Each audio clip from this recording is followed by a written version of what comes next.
So I'll start by saying that mental wellness broadly is something that we should all focus on, just in terms of how we navigate on a day-to-day basis.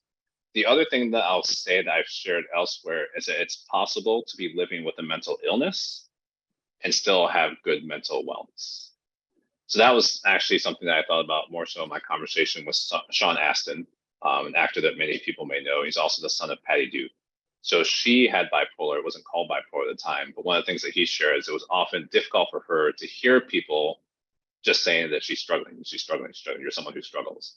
You can have a mental illness and still have good practices in place and actually navigate through that pretty well. There may be challenges on certain days, but I think that's an important thing to consider. At the same time, you might not have a mental illness, but you could have pretty poor mental wellness. So let's say you don't have a mental illness, but you are going 1,000 miles an hour, you're sleep deprived, you're irritable, you're not effective in your work. I mean, all those different components. If you never take a time to pause, you might not have any diagnosed mental illness, but you might not be in a good place in terms of your day-to-day cadence. So I think it's important to acknowledge that as well. To the question, I would say the ultimate goal for all of us is flourishing, regardless of whether mental illness is part of that or not.